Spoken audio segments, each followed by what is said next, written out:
সারা দেশে red alert জারি হয়েছে। মানুষের মনে ভয় সঞ্চার হয়েছে।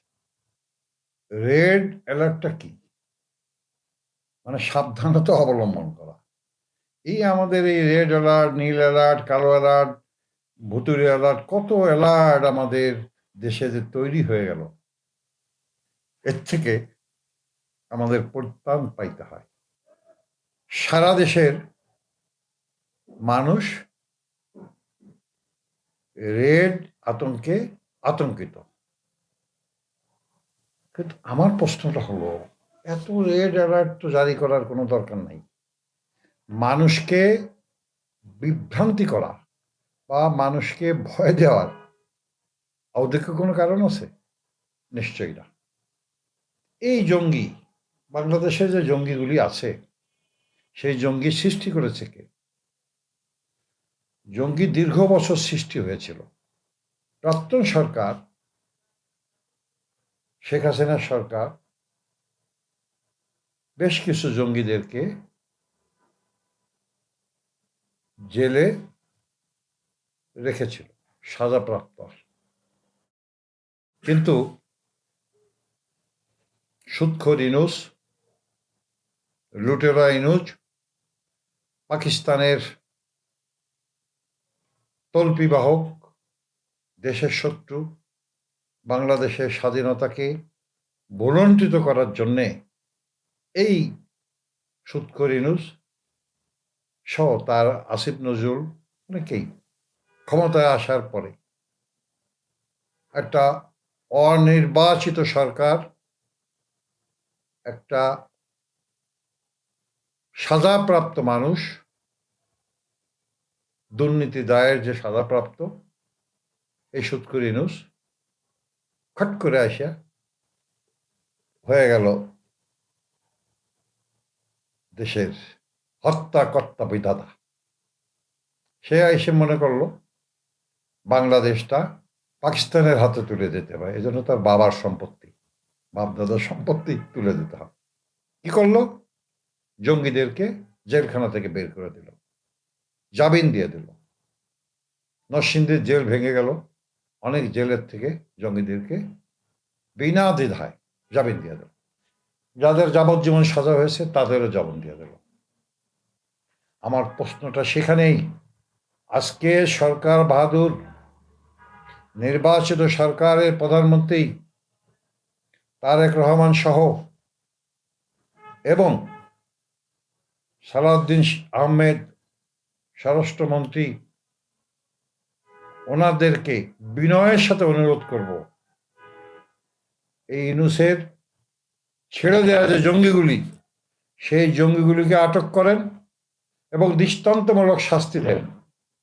একজনকে যদি আপনি দৃষ্টান্তমূলক শাস্তি দিতে পারেন, তাহলে বাংলাদেশে জঙ্গি কেন, জঙ্গির দাদা, জঙ্গির বাবা, জঙ্গির নানা, জঙ্গির ছেলে মেয়ে, নাতি নাতনি সব সাধু সন্ন্যাসী হয়ে রাস্তায় রাস্তায় আল্লাহ আল্লাহ করতে করতে থাকবে। এজন্যই আপনাকে, আপনার সরকারকে, আমি বর্তমান প্রধানমন্ত্রী তারেক রহমানকে বলছি, চুপচাপ থেকে কোনো লাভ হবে না। আপনি ভালো কাজ করছেন, খাল খনন করছেন, কৃষকদের কার্ড দিচ্ছেন, ফ্যামিলিতে কার্ড দিচ্ছেন, এই দুই জিনিসগুলো হলো ভালো, খুব ভালো। কিন্তু এই ভালো তার শেষ ভালো নয়। সেজন্যে আমি বহুবার বলেছি, আগে ইউনূসকে ধরতে হবে এবং তার যে রেজিম, আসিফ নজরুল সহ, তাদেরকে গ্রেপ্তার করে আইনের আওতা আনেন এবং ওদের কাছে জিজ্ঞেস করেন কোথায় এইসব জঙ্গি, জঙ্গি বের করেন। আমি এই ভিডিওতে কয়েকদিন আগে বলেছি, আসিফ নজরুল সাহেব 5ই আগস্টের কয়েকদিন আগে বিবিসির এক সাক্ষাৎকারে বলেছে যে মধ্যরাতে স্নাইপার এক আর্মি অফিসার আসে মধ্যরাতে, আসে তাকে বলে, স্নাইপার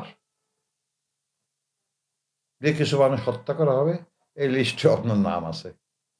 আরে বাবা, কি অবস্থা! 18 মাস ক্ষমতায় ছিল, তখন তো ভাই আপনি একদিনও বলেন নাই। তার মানে এই স্নাইপার কোথায় আছে, রাইফেল কোথায় আছে, এবং আপনি আর্মিকে বিতর্কিত করতে চান বলেই আপনি এই কথাটা ক্ষমতার থেকে যাওয়ার পরে আপনি বলেছেন 26 লক্ষ ভারতীয় নাগরিক বাংলাদেশে আছে, এরা তো জঙ্গি হতে পারে। তো ভাই সেই 26 লক্ষ তো একটাও দেখলাম না আপনি বের করতে। ধাম্পাবাজি, ধাম্পাবাজি, 420 বদমাইশি, লাফাঙ্গা, এগুলি দেশে চলবে না। আমার দুঃখ হয় এবং কষ্ট হয়, আমি ঢাকা বিশ্ববিদ্যালয়ের ছাত্র, আপনার মতন একজন মিথ্যাচার, আপনার মতন একজন লম্পট, আপনার মতন একজন লুটেরা, যে হাজার হাজার কোটি টাকা বিদেশে পাচার করেছে, এই ইউনিভার্সিটির প্রফেসর আপনি কিভাবে হইলেন? ওই ইউনিভার্সিটির ছাত্র তো আমিও ছিলাম। আমি ভাবছি, লজ্জাও হয় যে এত বড় একজন সন্ত্রাসী, বলবো আমি ডাইরেক্ট সন্ত্রাসী, একটা মধ্যরাতে আর্মি তার বাসায় যাবে কেন? সেনাবাহিনীর লোক, হয় সে সন্ত্রাসী অথবা সেনাবাহিনীকে বিতর্কিত করতে চাচ্ছে। পরিষ্কার একটা কথা, আমি এই দেশের নাগরিক, আমি এই দেশের মুক্তিযুদ্ধ অংশগ্রহণকারী একজন সদস্য, এবং আমি পল্লী বন্ধু হোসেন মোহাম্মদ এরশাদের একজন সৈনিক। আমি দ্ব্যর্থহীনভাবে বাসে এবং বিনয়ের সাথে আমি বর্তমান প্রধানমন্ত্রীকে বলবো, এই রেড অ্যালার্ট জারি করে সমস্যার সমাধান হবে না। মানুষকে আতঙ্কের থেকে মুক্তি দিন, এবং এই যারা জঙ্গি তাদেরকে গ্রেপ্তার করুন, এবং জঙ্গির সর্দার ইনুস সুৎখোর এবং এই রেজিমকে গ্রেপ্তার করলে আপনি জঙ্গিদের পাইবেন, স্নাইপার রাইফেল পাইবেন, এবং দৃষ্টান্তমূলক শাস্তি দেন। দরকার হলে 1 সপ্তাহের মধ্যে আইন করে বিচার করেন। সব বিচারের কি বিচার? ধরলেন আর ছাড়লেন, 2 বছর সাজা দিলেন? নো, ফাঁসির কাজটা ঝোলান। আমি আপনাকে বলছি, এবং এদের বলছি যে ফাঁসির কাজটা ঝোলানোর সাথে সাথে জঙ্গি সারা জীবনের জন্য বাংলাদেশ থেকে চলে যাবে, আর জঙ্গি উৎপাদন হবে না। এর প্রমাণ, অতীতে আমার দলের চেয়ারম্যান পল্লী বন্ধু হোসেন মোহাম্মদ এরশাদ যখন রাষ্ট্রপতি ছিল, তখন বাংলাদেশের প্রতিদিন 15 থেকে 20টা অ্যাসিড নিক্ষেপ হতো।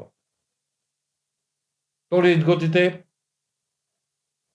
রাষ্ট্রপতি এরশাদ আইন প্রণয়ন করল, অ্যাসিড নিক্ষেপ যারা করবে তাদের মৃত্যুদণ্ড হবে।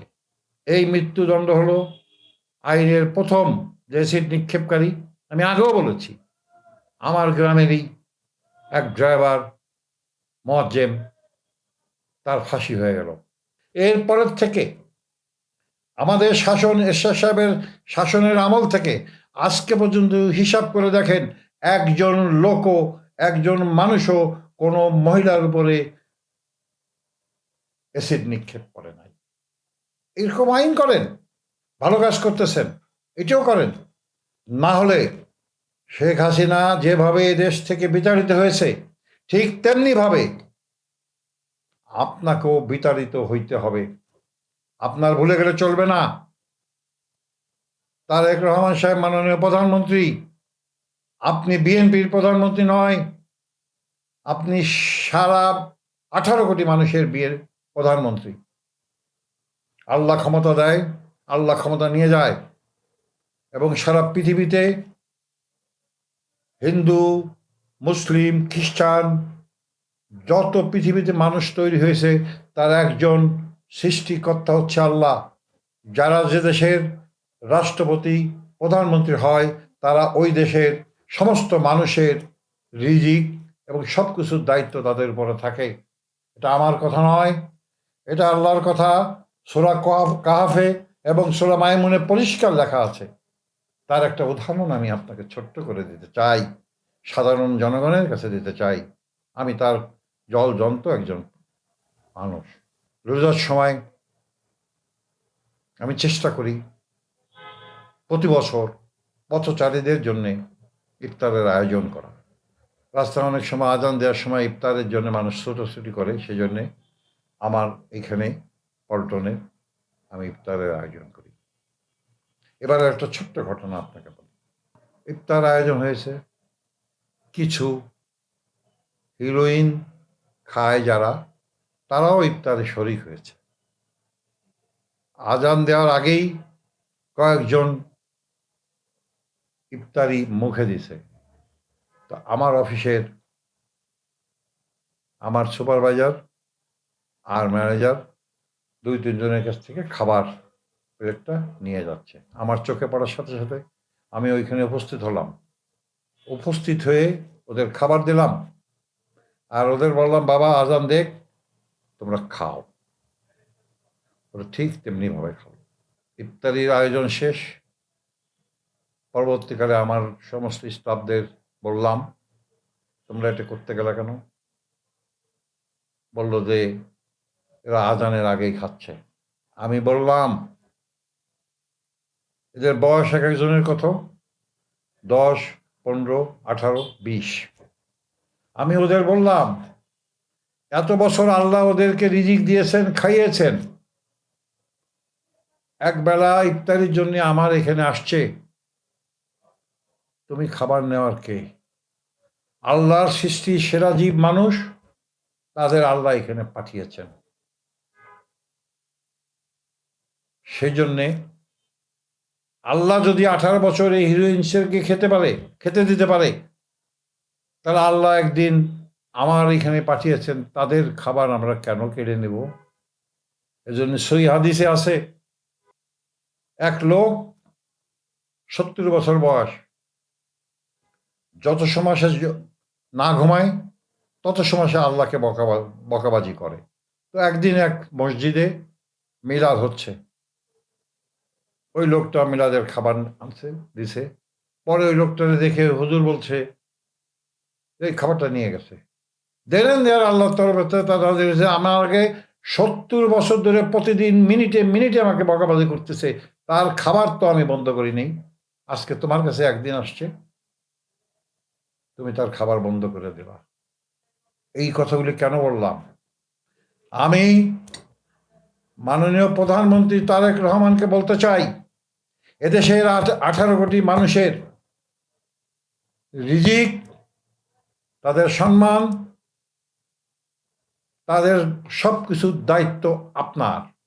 আপনি, আল্লাহ নির্ধারণ করেছে আপনাকে রাষ্ট্র ক্ষমতা নেওয়ার জন্যে। এই জন্য এই কথাগুলি আজকে আমাকে বলতেই হলো। এটাই সত্যি, এটাই স্বাভাবিক। পরিশেষে আবারও বিনয়ের সাথে বলতে চাই, জঙ্গি যারা তৈরি করেছে, জঙ্গি যারা ছেড়ে দিয়েছে, জঙ্গিকে যারা আশ্রয় প্রশ্রয় দিয়েছে, 8,000 যুবককে সেনাবাহিনীর ট্রেনিং দিয়েছে, এরা কারা? তাদেরকে গ্রেপ্তার করুন। আপনার রেড অ্যালার্ট, নীল অ্যালার্ট, কালো অ্যালার্ট, এত অ্যালার্ট কোনো দরকার হবে না। এটা আমি বিশ্বাস করি এবং আমি ধারণ করি। এই কাজটা করুন, না হলে এই আতঙ্কে, জঙ্গির আতঙ্কে যে কোনো সময় আপনার দেশে জঙ্গি হামলা হতে পারে। তখন কার কি হবে আমরা জানি না। আপনার কি হবে, আমার কি হবে, সাধারণ মানুষের কি হবে, তা আমরা বলতে পারবো না। পরিশেষে আমি আমার যারা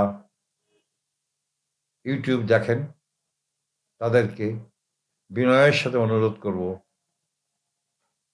ট্যাপার সাপ কথা একটা ইউটিউব চ্যানেল আছে, আপনারা লাইক করুন, সাবস্ক্রাইব করুন। আমার যদি ভুল ত্রুটি কিছু হয় আপনারা আমাকে শুধরিয়ে দিয়েন, আমার মেসেঞ্জারকে আমাকে বলেন, আমি শুধরে নিব ইনশাআল্লাহ। সবাইকে ধন্যবাদ।